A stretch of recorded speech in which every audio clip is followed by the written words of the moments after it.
Hello, this is me, Erika Stahl von Holstein. And this is me, Luca De Biase. Welcome to Reimagine Talks, the podcast to challenge the way we think. Today we're delighted to be here with Professor Louise Fresco to reimagine and challenge the concept of agriculture. Louise Fresco is a renowned authority in the field of sustainable agriculture, blending a distinguished academic career with extensive involvement in policy, development, and innovation. As a former president of the Executive Board of Wageningen University and Research in the Netherlands, she has been a pivotal figure in agricultural research and education. Louise's academic journey extends beyond Wageningen, having taught and conducted research programs in Africa, Asia, and Latin America, and holding academic positions in Sweden, Belgium, and the United States. Her global recognition is reflected in her membership in 8 scientific academies and her receipt of 4 honorary doctorates. Her career also includes over 10 years at the Food and Agriculture Organization of the UN, where she significantly contributed to the global agricultural policy and development. In the private sector, Louise has brought her expertise to various corporations, serving as a non-executive director on the board of Syngenta. She has also been an integral part of the supervisory board of influential companies such as Rabobank and Unilever. Louise's engagement with the arts is showcased through her chairmanship in the Dutch National Opera and Ballet and her past role with the Royal Concertgebouw Orchestra, reflecting her drive for cultural enrichment. As an author, she has published 13 books, including the widely translated Hamburgers in Paradise, a widely used book with enormous detail on all these matters. Her bi-weekly column on NRC and her TED Talk in Palm Springs are testaments of her influence as a thought leader in food and agriculture. Louise's blend of experiences in science, business, policy, and the arts provides a unique lens through which she views and addresses global agricultural challenges. Louise, thank you so much for joining us. It's a real honor to have you here. Thank you. As somebody who has been at the heart of this debate for so long, could you expand a little bit on what do you mean by agriculture and why do you think it's so important that we talk about this topic? Thank you. Yes, indeed. The concept of agriculture itself is sometimes a matter of confusion. Basically, it means the way in which we humans use solar energy in order to produce not just food or feed or fibers, but a whole array of materials that are useful. We do this so directly through plants that we eat or we use, for example, cotton for textiles, or indirectly through animals who eat plants or, sometimes other animals. But so agriculture is an enormously varied type of endeavor that has been with us humans for 10,000 years. And there is no way in which you can generalize, not just about the slash and burn agriculture in Africa to the huge fields in North America, but even within Europe. I think it's very important, and I rarely see this actually at the level also of Brussels, that we acknowledge that there are such huge differences between a small olive farmer in the south of Italy and a large potato farmer in Poland, or a wheat farmer in the Netherlands or the north of France. And so it's extremely important that we see this as one of the most variable activities, but they all are based on harnessing the power of nature for human good.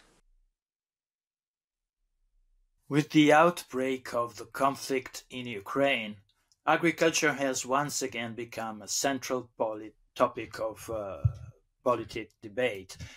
You've often mentioned that agriculture is at a crossroads. Reflecting on this, where do you think we stand now, especially considering challenges like climate change, biodiversity loss, and soil degradation? How effectively are these issues being addressed both in the EU and globally? Let me first comment on Ukraine, because in a way, it has been a blessing in disguise that people suddenly realized in Europe that a lot of our food does not come from within the European Union, food and feed, and we're talking particularly cereals here. Ukraine, Belarus, and parts of Russia have some of the best soils in the world. And agriculture is, of course, very much a function of what the natural circumstances can offer. The effects of Ukraine and the war there have been most severe for countries that depend very heavily on imports of food, particularly Egypt and Pakistan and so on. It hasn't been a major effect for Europe, but it has, of course, led to fluctuations in food prices, as we have had in the past before. So agriculture is, on the one hand, a very sensitive activity, because so many factors like weather, like soils, energy prices can affect it. But also we should remember that it's also an activity that renews itself actually twice a year, because we have a northern and a southern hemisphere, and production takes place, at least in annual crops, from year to year. And there's always a time to balance out prices and production again. And this is what has happened with Ukraine. For example, countries like Brazil have taken over in Argentina in some ways. Now, what is different today, and where I speak of crossroads, is that if you look at the last half century, we have been very good at increasing productivity, particularly in Europe, meaning more yield per unit of land, unit of labor or energy, and unit of water.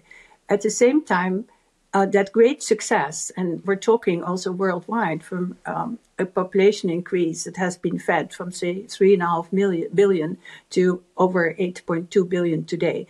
So that is a success. And I want to say that because so many people now associate agriculture with failure. But we have been extremely successful as a world community in feeding ourselves. But that has come at a price. And that price, as you very well know, is, of course, a loss of biodiversity, a loss of landscape diversity, pollution of groundwater, pollution of soils through chemicals, etc., etc.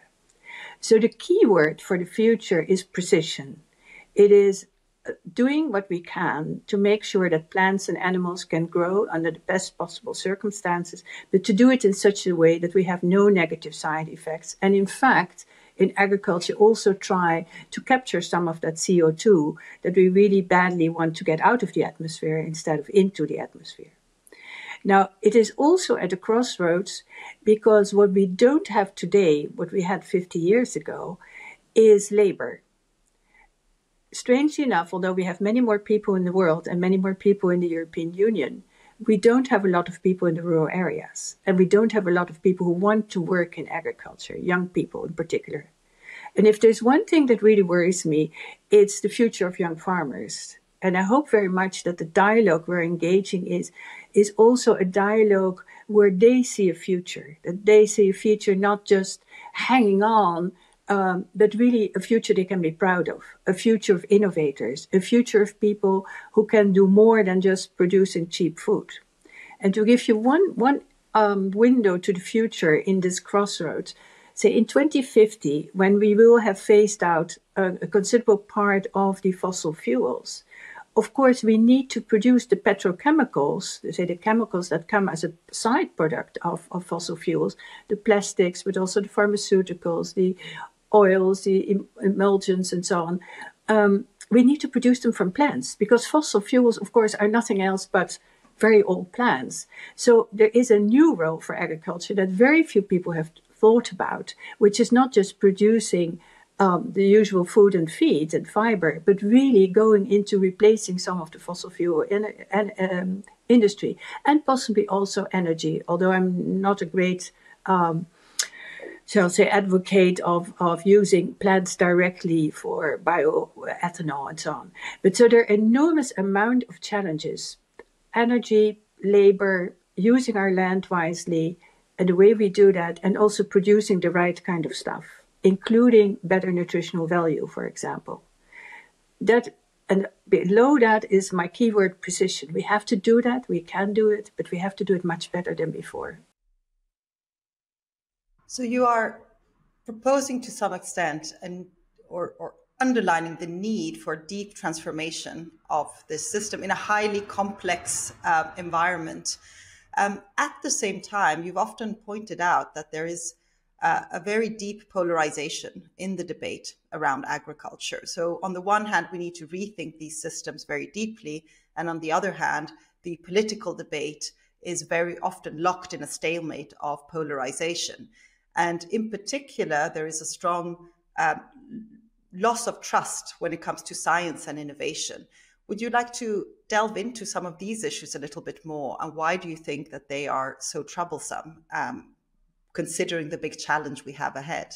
Yes, I think the polarization is a real issue. It's not just an issue for agriculture. It's an issue for many societal problems in general.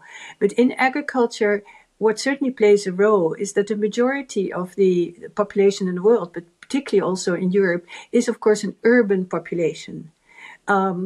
People have no direct understanding of how food is produced. They only see supermarkets and maybe some fields when they are on the highway.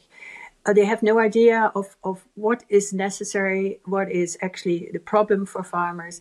And it's very easy also to generalize and take that whole group of farmers, among whom there are people who are very innovative and people who are, of course, far more traditional, and just say, these are the great killers of our landscape. They kill our birds, they torture our animals, and so on. That is, of course, very far removed from reality, but it feeds into this kind of polarization. The urban population actually is very much longing for what I sometimes call a non-existent past, the past where the farmer was looking out over his fields at sunset and saying, everything is very good. Of course, that past hasn't existed because farming was always a very harsh and difficult way of living. But that nostalgic idea that flowers or that meadows will flower, that cows will be happily smiling in fields, of course, is very much beside the reality, but very much fed also by certain groups that have a strong and understandably strong feeling that nature should get back. But of course, we need to find a balance here. And I think one of the ways to do that is to ask ourselves, and this is really for me the crucial part of the debate, it's not looking at national level, but looking at the European level as a whole. Where do we want to conserve nature? Where do we want to have the most modern, innovative farms? And where do we want to have a group of farms or a way of land use which may be more multifunctional, where we have both nature conservation, some biodiversity parts, but also functions like maybe some social functions for children, for the elderly, and so on. So it's the three categories: nature, multifunctionality, and highly productive agriculture. And that should not be discussed at a national level, because there may be places where we see this with the Netherlands and Germany, for example, where across the border the policies are very different, and you get very strange situations. I think the question the European Union should ask itself also is, how much do we want to be self-sufficient in food? How much do we also want to be a leader for the future in terms of wise land use? And what is needed for that? And for that, it's first of all needed that the public at large understands that agriculture is not a way of ill-treating the landscape, but actually has formed many of our landscapes. Some of the landscapes that are most appreciated by Europeans, like Tuscany, are in fact the byproduct of an old agriculture. And it's good to understand that agriculture is also a landscape producer in a way. But basically, I think you should ask yourselves, where do we want to have the highly productive agriculture? Because I think it would be very unwise in the current geopolitical situation to say we will not produce very much food anymore in Europe. I think that is a risk we should not take. even if I know that at a global level the food can be produced, but the volatility of prices would be very bad for consumers in the European Union. So we want to have not all of our food, because that's not possible, but a solid basis of food produced in Europe. And you need to do that there where it's best possible. So on the best possible soils with the best possible climates. That's not everywhere. For example, one of the reasons why we should look far more at investing in Eastern Europe is that we have some very good soils there. And not to forget, if indeed the climate heats up a little bit, we have longer growing seasons in areas that are currently still a little bit cold. For example, in Scandinavia, and parts of Eastern Europe may actually benefit from some of that higher temperatures, whereas Southern Europe has some major problems. So in Southern Europe, the question is not so much can we maximize production, but can we make sure we maximize production per unit of water, and what water will we use and how we will recycle it.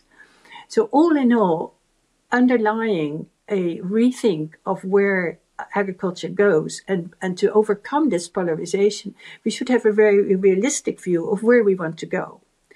And my strong feeling on this is that we should be very wise, which is not just being wise in the sense of using the best possible science and technology, but also in doing that in harmony with society. It's not good enough for people like me to say simply, look, we are quite confident about our genetics in this respect, because society feels ill at ease. But rather than letting that polarize, let's have a discussion on why we feel, for example, as scientists, that there is really a good reason to use the best possible genetics. Why we feel, for example, greenhouses are such a very good way of using water and not using any chemicals anymore, or hardly any. So we need to go into the nitty-gritty of the details. And what I very much hope is that the European Union will go into the nitty-gritty geographically, but also in terms of production systems and in terms of the products we want. Well, let's develop it more on Europe, with President Ursula von der Leyen launching a strategic dialogue on the future of agriculture in the EU later this month. So we are really on time on this with this podcast, precisely to depolarize the debate on agriculture. What role do you see this initiative playing in shaping future agricultural policies? How can this dialogue contribute to balancing food security and sustainability? I think there are several questions here. And the first and most important one is, let's try to do not only go at the national or subnational level, because then you lose the advantages and the complementarity and the synergies that we can have at the European level. So maybe the first step is indeed to look at national and subnational level, but lift it up to Europe and ask yourselves, or let the Commission ask us, where do we want to do what and how? That is the first thing. The second thing, I think, is that we can depolarize by asking people also what are the priorities for the future? Is it food safety and food security? Is it nature? But if you say nature, then how much of that nature do we want? And how much do we want to forgo on maybe food autonomy? So these are all trade-off questions. And the dialogue is very important for a trade-off, because it isn't, of course, black and white. We're not saying no food at all produced in Europe versus everything should be produced in Europe. It's that balance, but people should understand that you cannot have your cake and eat it at the same time. So you have to make explicit the trade-offs that are there. And thirdly, I think it's very important to ask ourselves, what kind of a future is there for young farmers, and what future is there for others who want to invest in agriculture? What you now see is some other companies from outside agriculture who invest, for example, in the high-tech part.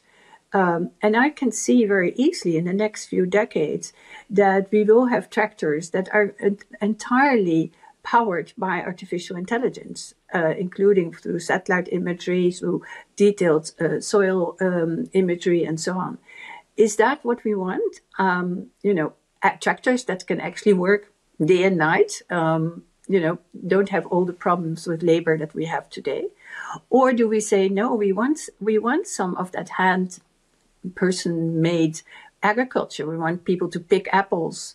But if you want to do that, that means either asking for low-cost labor, which means a link to the immigration issues, or it means a lot of voluntary work.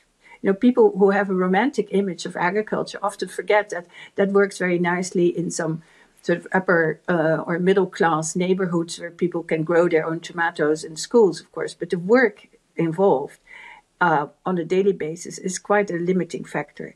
So there are many options, but I'd like to phrase them in terms of trade-offs, in terms of future scenarios. And one thing I think this dialogue could help with is to formulate those scenarios. What are the sort of baseline scenarios where the EU could move to?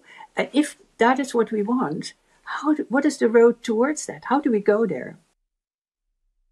I think this is really very interesting. And I wanted to pick up on something you mentioned before. And this is this nostalgic and romantic public imaginary of what agriculture is.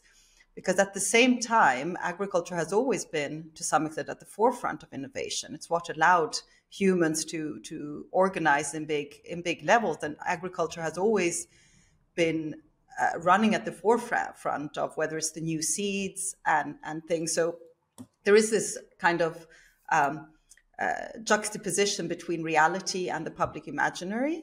And as you know, at Reimagine Europa, we're very interested in the narratives that shape the way we think and that then shape the future policies. How much do you think that the way we think about agriculture stands in the way or is hindering us to really reimagine agriculture in an effective way, in particular in light of the fact that whether we want to or not, we're already seeing this, and having talked to a lot of farmers, farmers already have to adapt to changing weather patterns and have to think in 10 years, maybe we cannot cultivate the same type of fruit or vegetables that we've done for the past decades because the weather might be very different. I think the narratives are indeed very important. Interestingly enough, there's a huge gap between the medical science and the agricultural sciences. Nobody wants back to a sort of nostalgic bloodsucker, no antibiotics kind of medical treatments anymore. But at the same time, people who do not want that are sometimes quite nostalgic about wanting to have, sort of hand-grown or handmade loaves of bread.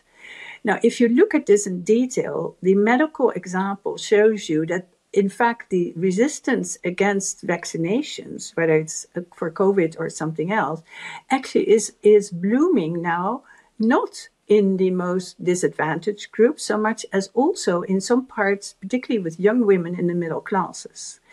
And that is partly a lack of information, partly a reflection, I believe, but I'm not a sociologist, of wanting to take control. As one wants to take control over one's body and one's medicine, one wants to take control over food. So this is something for which we need a narrative, because by definition, we are not going to be farmers ourselves. And even those of us who have 3 tomato plants in a garden are not going to be able to provide our own food. And so the narrative for the last thousands of years, in fact, has been that we are dependent on people, anonymous people, at the other side of the world who we do not know. That engenders a lot of insecurity. And rather than wanting to change the system in that respect, because we cannot be autonomous or hardly only by foregoing a lot of things that we have today if we want to be autonomous in Europe, we need to address that insecurity. What is the basis of that insecurity? And I think that insecurity about food actually reflects a far greater insecurity about the world that is changing so fast, a world that has become really globalized. And you can also turn that around and say the fact that we can trust so many people around the world to produce safe food for us and get it to us and get it to our plates at a very reasonable price in Europe, and get this enormous diversity that our grandmothers didn't know. I mean, who had kiwis and papayas and all kinds of specialty coffees and teas, or for that matter, all kinds of spelt breads and what have you. We didn't have that 3 generations ago. So that enormous diversity could also instill us with a great sense of pride about the world, and a great sense of pride that we as Europe have been a linchpin in a lot of that agriculture modernization. And I think if there's one thing that's lacking today in today's geopolitics, is really a sense of European pride.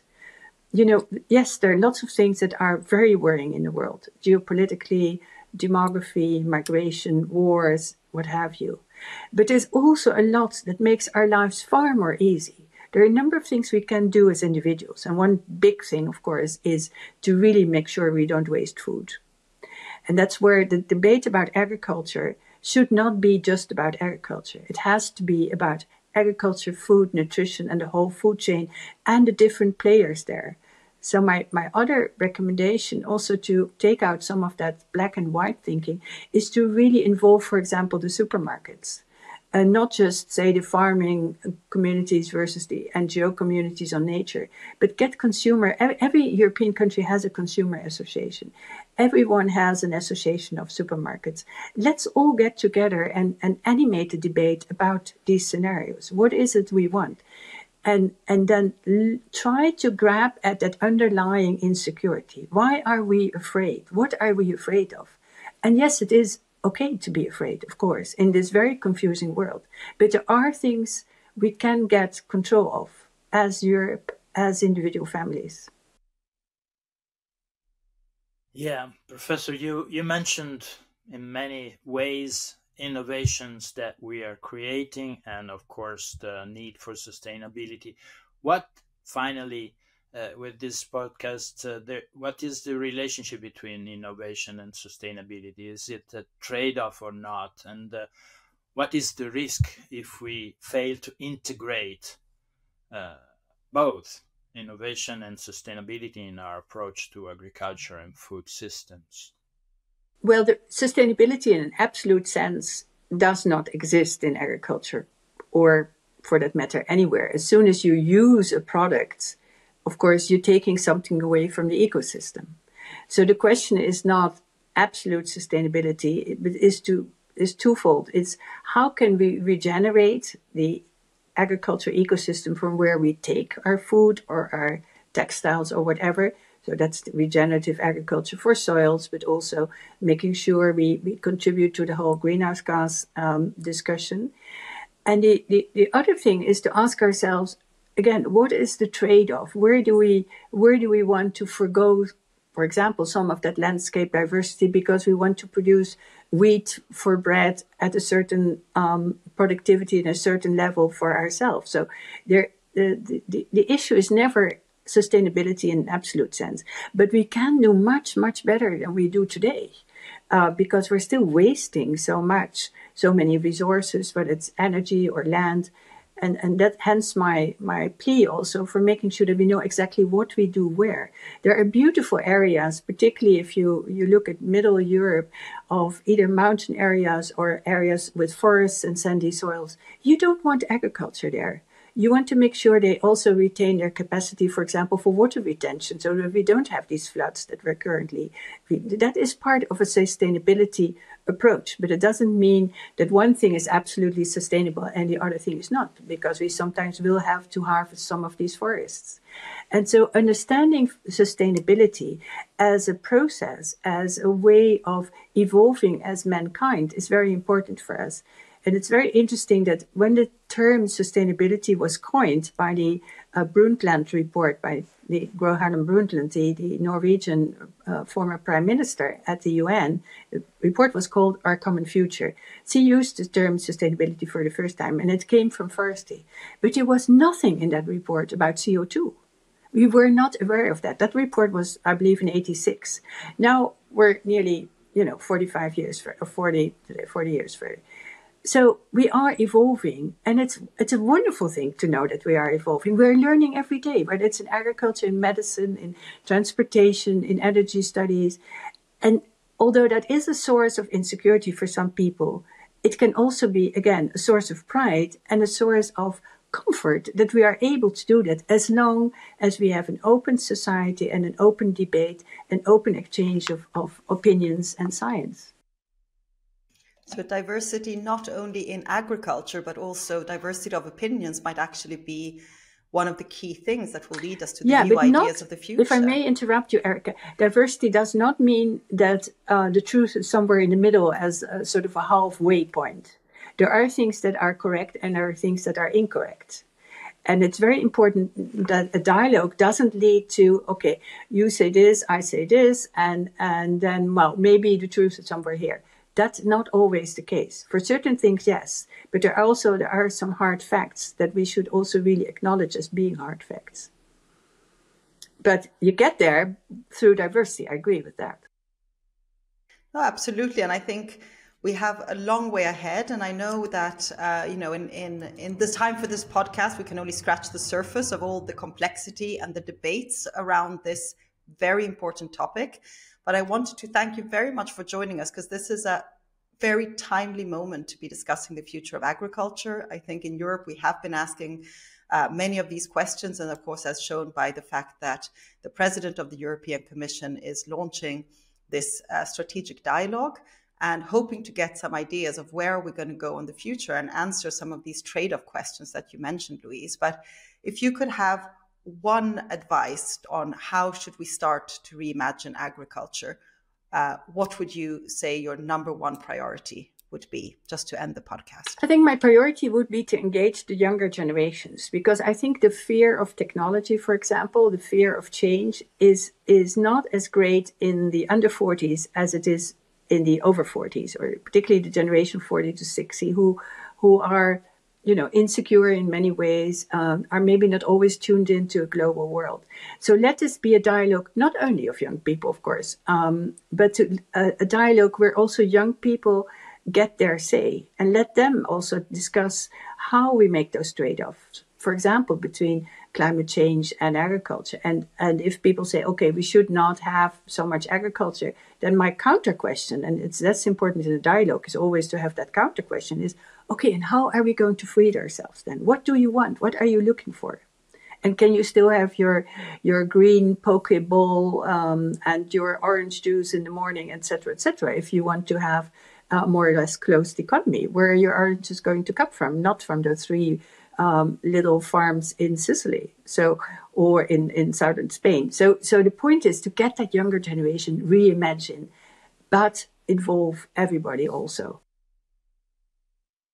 Thank you very much. This is going to be an amazing start of many conversations, I think, to how do we reimagine agriculture and how do we make sure that we that we think about this very deeply, bringing in the evidence and also looking at the diverse options that we have. Thank you very much, Professor Louise Fresco, for joining us here today. It was a pleasure to be here. Thank you.